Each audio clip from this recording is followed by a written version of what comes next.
Comment ont évolué les prix de l'essence à la pompe sur une longue période si l'on se place du point de vue d'un smicard? Eh bien, depuis 1980, on le sait, le SMIC horaire est passé de 2,25 € à 9,53 €. C'est une multiplication par plus de 4, soit une hausse de 4,3% par an.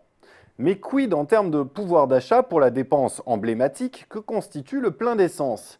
Eh bien pour répondre, je vous propose de regarder l'évolution des prix à la pompe. Au début des années 80, il s'emballe et le litre de super grimpe de 43% en 4 ans. C'est la conséquence du deuxième choc pétrolier et d'un baril qui part de 13 $ en moyenne en 78 pour culminer à 35 $ en 81.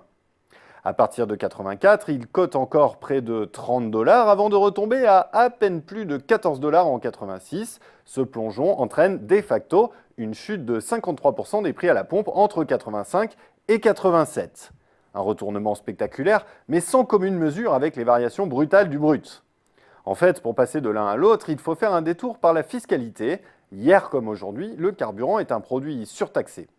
Pour l'automobiliste qui fait son plein de super samplon 95, les taxes représentent 56% de son réservoir, 49% pour celui qui roule au diesel.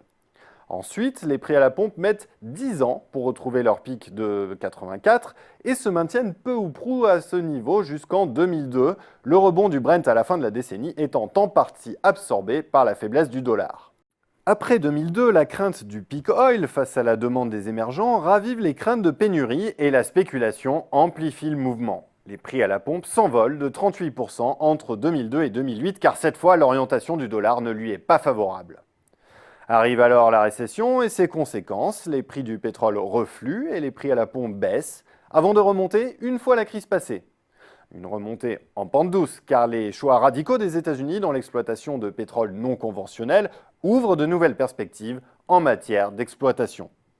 Alors maintenant, si l'on fait le bilan sur la période, eh bien, l'on voit une hausse annuelle de 2,8% par an.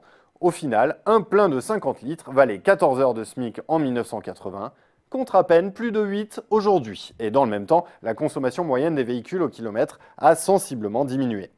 Autrement dit, non seulement le litre d'essence coûte bien moins cher aujourd'hui, mais il permet de faire plus de kilomètres. Mais ça, pas sûr que l'automobiliste d'aujourd'hui en ait conscience.